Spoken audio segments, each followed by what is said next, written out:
All right, let's get started. आज की lecture start करने से पहले मैं आप सबको एक स्टोरी सुनाना चाहता हूँ जो कि काफ़ी इंटरेस्टिंग है। एक गांव था जहाँ पे कुछ फैमिलीज साइड बाय साइड बहुत ही पीसफुल वे में एग्जिस्ट करती थी, रहती थी। सारी फैमिलीज उस पर्टिकुलर गांव के, family A, family B, family C, सारे side by side mutual cooperation, mutual coexistence के साथ एक साथ रहा करते थे। बट अचानक एक दिन क्या हुआ, एक दिन अचानक से इन फैमिलियों के बीच में आपस में मतभेद स्टार्ट हो गया, आपस में लड़ाई स्टार्ट होने लग गई, आपस में कलेश होने लग गया। फिर क्या हुआ, फैमिली के जो हेडमैन्स थे उन्होंने डिसाइड किया कि वो साथ में आके एक काउंसिल क्रिएट करेंगे, एक विलेज काउंसिल क्रिएट करेंगे जो कि मेनली जो आपस में फैमिलीज के बीच में कन्फ्लिक्ट हो रही है उसे रिजॉल्यूट करने में वो बहुत ही ज़्यादा प्रॉमिसिंग साबित होगा। बट अचानक एक दिन क्या होता है, सब कुछ तो ठीक चल रहा होता है, बट अचानक से एक दिन जो दूसरे गांव के लोग होते हैं वो इस पर्टिकुलर फैमिलीज और ग्रुप ऑफ फैमिलीज के बीच में एक थ्रेट पैदा करने की कोशिश करते हैं। जब बाहर के गांव के लोग देखते हैं कि ये गांव के लोग काफ़ी खुशी से रहते हैं, जब कोई कॉन्फ्लिक्ट भी होता है तो there is a village council जो कि कॉन्फ्लिक्ट रिजोल्यूशन काफ़ी इफेक्टिवली करता है, तो वो बाहर में एक न्यूइजेंस क्रिएट करने की कोशिश करते हैं, लोगों को भड़काने की कोशिश करते हैं। पर क्या होता है, यहाँ पे ये सारे जो काउंसिल्स के हेडमैन होते हैं वो डिसाइड करते हैं कि अब उन्हें एक स्टेट बनाना चाहिए, स्टेट बनाना चाहिए जो ना सिर्फ एक अंदर की कॉन्फ्लिक्ट को रिजोल्यूशन देगा, बट बाहर की जो थ्रेट जो बाहर के गांव वाले पोस्ट कर रहे हैं इस पर्टिकुलर गांव में, उसे भी एक रिजोल्यूशन या डिफेंड करने की कोशिश करेगा।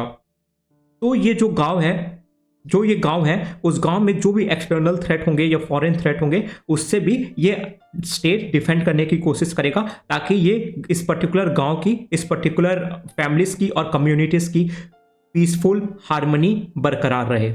जी हाँ दोस्तों, ये पर्टिकुलर स्टोरी मैं आपको इसलिए बता रहा हूं कि इसके पीछे हेगल की एक बहुत ही खूबसूरत फिलॉसफी छुपी हुई है। मैंने जितना ये इवोल्यूशन प्रोसेस बताया, जहां से एक ग्रुप ऑफ फैमिली जो म्यूचुअल कॉपरेशन को एग्जिस्टेंस के साथ रह रही थी, उनके बीच में एक कॉन्फ्लिक्ट होने लगता है, जो कि एक बहुत ही खूबसूरत कॉन्सेप्ट जो हेगल का है उसे बताने की कोशिश कर रहा है। अगर ये ग्रुप ऑफ फैमिलीज थीसिस है तो यहाँ पे creation of civil society is a antithesis which is a result of what a negative essence of this families, right? इनके बीच में एक कॉन्फ्लिक्ट होना स्टार्ट हो गया जो कि नेगेटिव है, वो फिर हुआ सिविल सोसाइटी जो कि एंटीथेसिस है।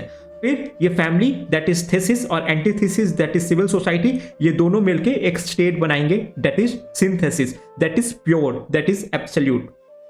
तो आज हम हेगल का आइडिया, जो कि मार्क्स के एक बहुत इंपॉर्टेंट इन्फ्लुएंस और एक बहुत इंपॉर्टेंट टीचर हैं, उनके बारे में डिस्कस करने जा रहे हैं। But before starting with the lecture, let's see whether do you remember what ever we have done in the previous lecture और नॉट। क्योंकि ये एग्जाम सिर्फ एक एग्जाम ही नहीं है, ये एग्जाम में सॉलिड रिवीजन एंड रिकलेक्शन भी उतना ही जरूरी है। अगर आज आप अच्छे से समझ रहे हैं, बट वहीं अगर आप पिछले कॉन्सेप्ट को भूलते चले जाएंगे तो at the end you will be again at the position of zero, जहां से आपको फिर से रिस्टार्ट करना पड़ेगा। इसलिए let's see whether do you remember what ever we have done from the previous lecture और not, from this very very effective and simplest design quizzes for you people. The drill will be going to the same, that is you will be getting 10 seconds to answer each question and you have to post your answers very very honestly in the comment section, right? So let's get started with the first question. The first question here is that why did Marx calls his theory as praxis? Did you remember? We have discussed the concept of praxis in the previous lecture. If you guys haven't watched the previous lecture, after this lecture, make yourself a commitment to go and watch the previous lecture as the first priority. Until and unless you haven't watched the previous lecture attentively, you will not be able to understand the concept effectively, right? So to answer this particular question, your time starts now.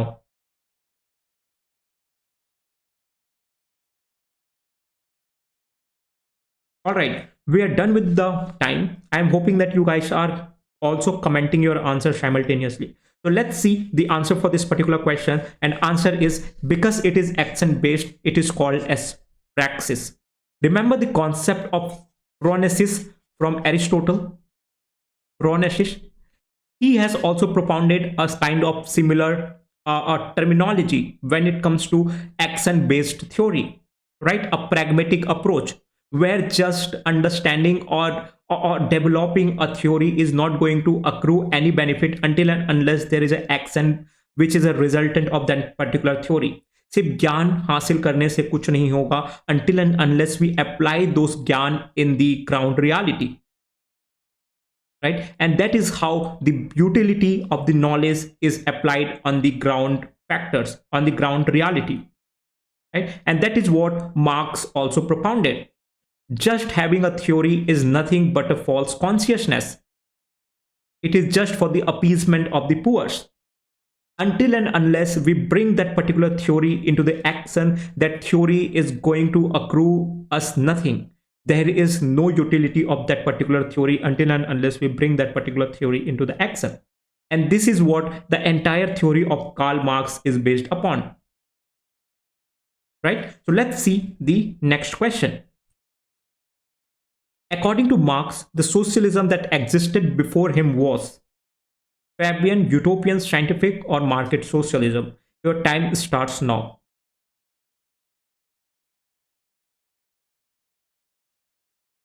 All right, we are done with the 10 seconds. I'm hoping that you guys are again keeping your comments and your promise binded. All right, so the answer is for this question is basically utopian. Why utopian? Because the socialists before him, like Robert Owen, Louis Blanc, and etc., they have propounded a peaceful method of socialism, right? But as we all know that as per Marx, there is no birth without blood, and his idea of revolution will always be violent, right? That is why he calls his predecessor or socialist before him as utopian, right? Why utopian? Because they have always kind of propounded the idea of peaceful method to reach to the notion of socialism. उन्होंने हमेशा एक peaceful method को apply किया to reach or attain the state of socialism, which as per Marx is never going to be possible, right? That is just the appeasement of capitalist class, and that is we have done in the greater depth and clarity in the previous lecture. That is why I sincerely request all of you to go and watch that previous lecture. All right, so let's get started with the lecture, and I'm hoping that you guys have remembered the story that I have told you, right? There is a family, right? There is a family. From family, there was created a civil society. Which was that civil society? It was basically a village council, and from village council there was a creation of state, right? So here when we apply the concept of dialectical idealism of Hegel, here the family will be thesis, the civil society will be antithesis, and the state will be synthesis. The state will be synthesis. ये क्या है? अगर आपको मैं आसान भाषा में बताऊं तो ये सिर्फ एक टर्मिनोलॉजी का इंटरप्ले है। हेगल एक बहुत ही कॉम्प्लेक्स थिंकर था, उसके जार्गन्स बहुत ही डिफिकल्ट थे, इसीलिए इन्होंने ऐसे टर्मिनोलॉजी को कॉइन किया। थीसिस अगर मैं आपको आसान भाषा में समझाने की कोशिश करूं तो it is nothing other than something which is existing in the society, right? Let's say there is a thesis that there is a group of family, right? हर जगह फैमिली होते हैं, and that will be thesis as per Hegel. अगर कोई परिवार है तो परिवार में कॉन्फ्लिक्ट भी होते हैं, right? वो कॉन्फ्लिक्ट क्या है? वो कॉन्फ्लिक्ट एक फैमिली का नेगेटिव एसेंस है, right? तो उसे हेगल कहते हैं अपने टर्म में antithesis, which is something anti और नेगेटिव इन नेचर, उसे हेगल कहते हैं एंटीथीसिस। किसी भी चीज की अगर हम नेगेटिव चीज को उससे बाहर निकालें, that is antithesis, right? It is basically negation of negation, that is removal of negation, the negativity, that is antithesis. And when both thesis and antithesis will react with each other, it will give rise to what? Synthesis. And synthesis here is state. State, as per Hegel, is the absolute or the ultimate form of reality, क्योंकि इसके beyond कुछ और नहीं हो सकता, right? हम state से supreme कुछ बना नहीं सकते, क्योंकि फिर वो इंटरनेशनल स्पीयर हो जाएगा, right? That is why Hegel calls it state as the supreme reality, or it is the ultimate reality. That is why he calls state is the march of God on earth. As we all know that God is the ultimate reality, right? As per the idealist school, they will always propound the idea that God is the ultimate reality, right? Now here Hegel is trying to equate his idea of state with God. Why? Because since state is the ultimate creation of God, here state is also equivalent to God. Again आसान भाषा में समझाऊं तो let's say if I have created this particular pen as my best pen, right? अगर मैं ये अपनी सबसे खूबसूरत पेन बनाया हूं, so my identity will somewhere be related to this pen, that Naman sir is the creator of this particular pen. That is how I will come to be known in the particular society, right? Like the cricketers, we know Virat Kohli as the best batsman. Why? Because that is the best creation of Virat Kohli. And similarly here the idea of state will be regarded as what? The idea of God, which is the ultimate reality. And hence Hegel calls the state as the march of God on earth. State क्या है? State है march of God on earth. भगवान की जमीन पर आना state है, right? Again equal to Ram Rajya, right? Ram Rajya concept of Gandhi ji, Ram Rajya concept of Gandhi ji, Ram Rajya, right? What is Ram Rajya? Ram Rajya was basically the ultimate creation of God, where the God himself will be ruling the state. And in case of Gandhi, who was the God? Bhagwan Ram ji. And similar idea has been propounded by Hegel as well. So let's see his concept of state. Hegel's state is a mechanical state, right? But his mechanical or mechanism view is very, very peculiar, right? अगर हम social contractualist school की बात करें, जैसे कि Hobbs, lock and Rousseau, उन्होंने भी एक mechanistic view of state दिया था. उन्होंने बताया था just in order to ensure the security of life, liberty and property of the individual people, they will come together and form a social contract which will give right to state, right? But यहां पे Hegel का जो mechanistic view है वो है, यहां पे state is not an instrument to maximize the happiness, right? It is not an instrument. State is not an instrument of anything, like to give safety or security to life, liberty and property. It is not an instrument, right? It is a super organism. It is ultimate reality. It is ultimate reality. It is ultimate reality. The state is a product of long unconscious but divinely ordained growth. Right? Now again मैं आपको बहुत आसान भाषा में समझाने की कोशिश करता हूं. PSIR is just a game of language guys. यहां पे अपने थिंकर्स अपने आप को बहुत ग्रेट दिखाने के लिए सिर्फ जो भाषा है उसको बहुत ज्यादा कॉम्प्लेक्स कर देते हैं, right? Mechanistic view of state तो हेगल भी दे रहा है, but he is trying to differentiate himself और distance himself from the classical mechanistic view like social contractualists like Hobbes, Locke and Rousseau, जिन्होंने स्टेट का क्रिएशन का मेन कारण बताया था कि they are the instrument of securing the life, liberty and property of individuals. But here Hegel perspective is that no, state is not an instrument, but it is a superorganism. Why superorganism? Because the evolution is very, very subtle. It is very, very unconscious and it is very, very divinely.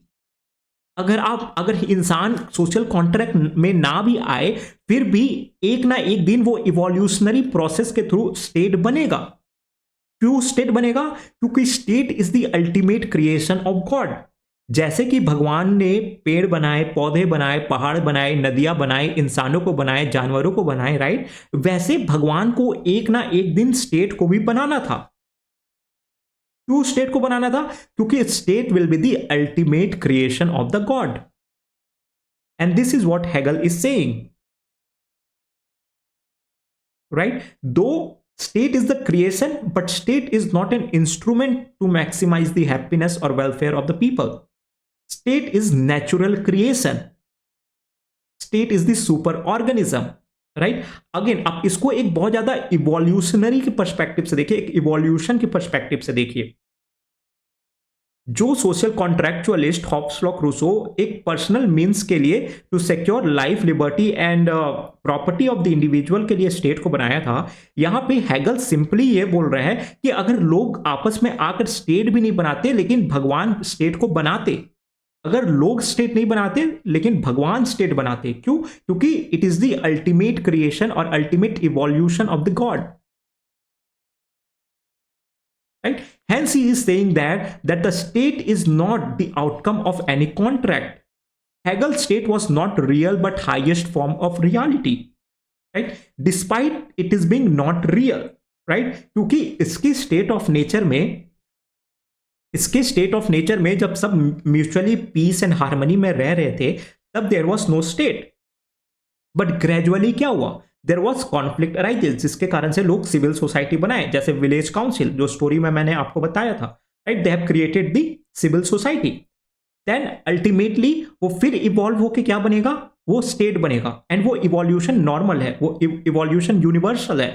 Why? Because that is being done by God himself, right? That is being done by God himself, and that is why Hegel is saying that the state is the march of God on this particular earth.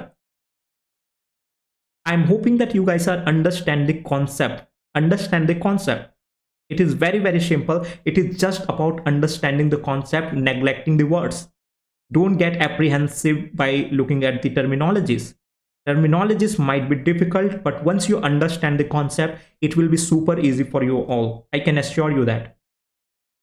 Right? So this is the first idea that Hegel propounds about the state. That state is the ultimate revolution, ultimate evolution.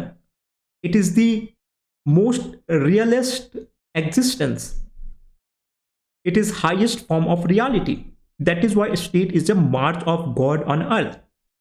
स्वयं भगवान धरती पे उतर के आए, फिर उन्होंने state बनाया, रामराज्य, you can remember, right? The second things he says about state, these are kind of characteristics he is propounding in his theory of state, right? How the state will be in the Hegelian philosophy, right? So he is saying that state is an organic entity, right? Why? Because state is a natural growth. There is no force behind it. There is no artificial force behind it. It is something which is happening in natural manner. Why? Because there is a God behind it. God is creating it. Right? State is a whole and it must be comprehended as a whole. State is a whole. State is the end. Right? State is an ethical whole. And its part, right? There is a whole. There is a whole that is state, and there are the parts, right? Who are these particular parts? The individuals. The individuals who are living in this particular whole, that is the state, right? So the parts will be always inferior to the whole. The individual will always be inferior to the state, right? They can realize their best only by the merger with the state. Until and unless they don't merge themselves with the state, they will not be able to realize their potential. And from here the idea of Hegelian ethics comes, right? It is very, very helpful even in our ethics, even in GS paper number 4, right?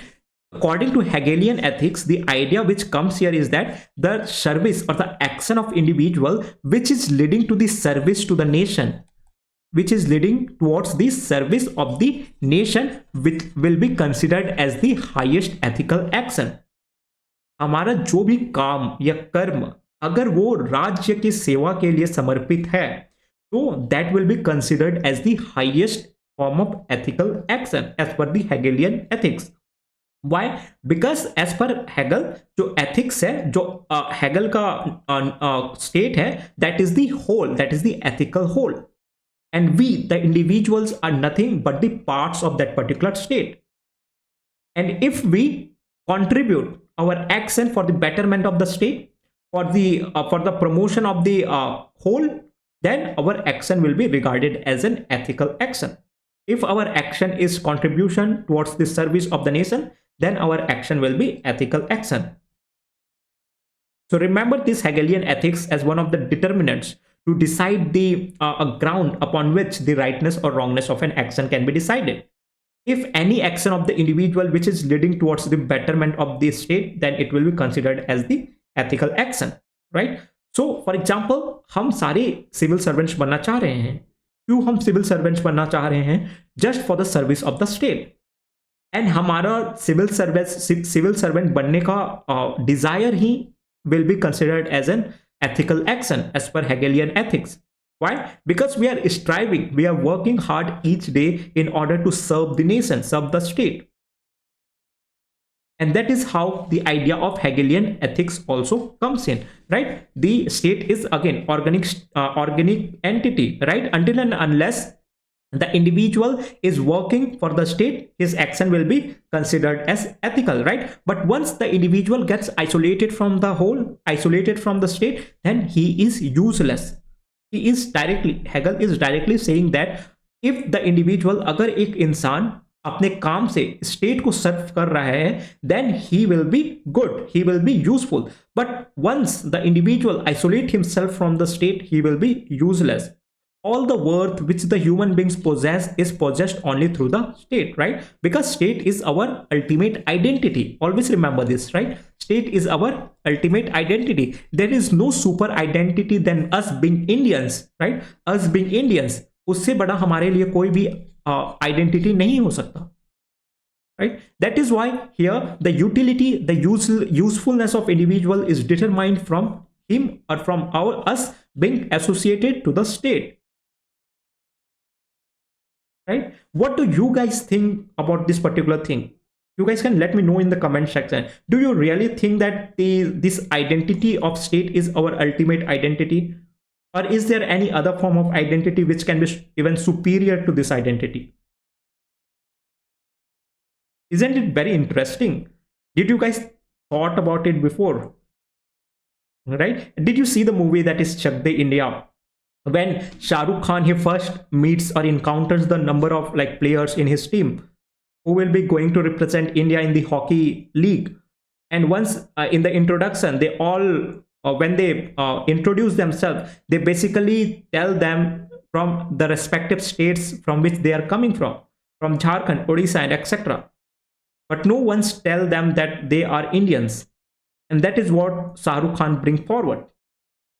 Right? He brings forward that very, very beautifully, that being Indian is our ultimate identity. Right? And that is what Hegel is also saying. Outside the state, the individual has no value. Right? If we are outside the state, individuals has no value, and therefore the state make individual and is supreme. Right? State is something which make us the individual, and that is why state is supreme. Right? So this is the idea, the state as a moral institution. Why state as a moral institution? Because state is the propounder of morality. State is the source of ethics. State is the source of ethics. State is a source of morality. That is why state as a moral institution. State fixes the standard of morality. Or state decide which of our action will be considered as right or wrong. How state does that? How state fixes the standard of morality? In today's term, through law, through constitution, right? Because in law is also a set of ethical principle which determines our action, whether it is right or wrong. And if our action will be wrong, then it is also comes with a fear of punishment. Right? That is how the state ensures or fixes the standard of morality. right? That is how state is also acting as an moral institution which fixes our standard of ethics and morality. State represents perfect rationality. You guys might have heard about real is rational and rational is real. Why Hegel is saying this? Hegel's basic idea is that rational is real. Rational is real. Why rational is real? What is rational here? Rational is something. This might be very genuine question. Sir, what is rational? Rational here, as per Hegel, is something which is product of reason, which is product of dialectic of the individual, right? And how state was created? How state was created? Through the evolution of mankind, right? There was family. Out of conflict of families or among families, there was creation of civil society. And out of conflict of civil society and families, there was a state, which was the ultimate creation of God, right? So which was ultimately created through the reason, through evolution, and hence it is rational. And since it is rational, it is real. Why? जो चीज समझ की होती है वो हमेशा सच होती है, वो हमेशा यूनिवर्सल होती है. If something which is bounded by our reason, how that can be unreal? अगर मैं लेट्स से इस पेन को देख पा रहा हूं, समझ पा रहा हूं, छू पा रहा हूं, then it is real because it is rational. I cannot create an illusionary world in my brain and I can consider that as real. And this is what Hegel wants to say here. Rational is real and real is rational. Right? He says state represents perfect rationality. Why perfect rationality? Because it is an embodiment of reasons. It embodies our reasons. And what is rational is actual. Right? What is rational? What is rational? Here the state is rational and hence it is actual. And what is actual is always rational. This is how the idealist applies metaphysics to the state. That is how they derive the notion behind the state. Right? This was the fourth characteristics. The first that we saw is that state is the march of God on earth. The third is that state is an organic entity. The third was that state is a source of moral institution. The fourth is the state represents perfect rationality, right? And the few other characteristics are state is sovereign, right? State is the sovereign. Why state is sovereign? Because there is nothing beyond state. The interest of the state is ultimate. Interest of the state is ultimate, right? And there will be no authority of the individual or parts over the state. That is why state is sovereign entity. The state is end in itself, right? As we have already seen that here in the case of Hegel, the state was not an instrument of happiness for the individual or instrument of securing life, liberty and security, or life, liberty and property of the individual. It was an end in itself, right? So this is the next characteristics. And at the end, the constitutional monarchy as the best form of government. This is very important. Why constitutional monarchy? He could have even said that monarchy is the best form of government. No, here constitutional monarchy means a monarchy which is driven by values. And in his works, he also mentions the example of Britain's or England's monarchy, the British monarchy, right? They are constitutional monarchy. They are driven by values. They are driven by moral principles, ethics.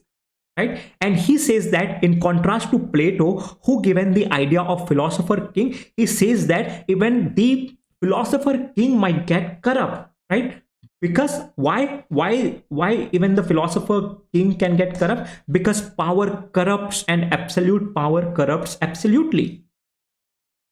That is why he propounds the idea of constitutional monarchy, where constitution will decide a set of values, set of moral standards, set of ethics to guide the ethics or action of monarchy.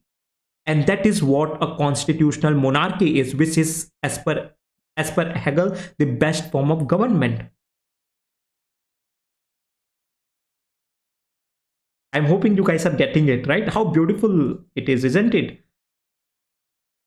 Just understand the great or grandiosity of vision that Hegel had during his time, right? Today, in terms of today's situation, we might find it very, very easy, but just try to understand his time. He is child of his time, where the European countries and Western countries were mainly driven by the liberal ideas, liberal philosophies. And during that time, he's propounding the idea of constitutional monarchy as the best form of government, where the monarchy will mainly be driven by a set of values enshrined in the constitution. Right? What do you guys think about this? Isn't it great about Hegel? That is why he is also regarded as, indeed venerated as, one of the greatest philosophers of his time. With this, we are done with today's lecture, people. And we are also done with Hegel, right? Whatever was important for us in Hegel part in order to comprehend Marx effectively, right? Hegel had a huge influence on Marx, and Marx's idea or his economical and philosophical manuscript, which is magnum opus of Marx, is kind of footnote on Hegel's philosophical ideas. That is why it becomes very, very important to understand Hegelian ideas as well. And that is why I just decided to put a glimpse or give a glimpse upon some of the Hegelian ideas. And we have mainly seen his a theory of state. And we have mainly emphasized upon some of the very, very fundamental and important ideas like state is a march of God on earth. State is organic entity. State is an institution of morality. State is sovereign. State is end in itself. And constitutional monarchy is the best form of government. And with this, we are done with Hegel, which was important for us in order to comprehend the Marx ideas. And in next lecture, we will see the Marx ideas of dialectic materialism. Right? So with this, thank you so much for watching, people. And also ensure to show your love by subscribing to the channel, that is UPSC by Naman Raj Gupta. And also like the video and share with your friends. Thank you.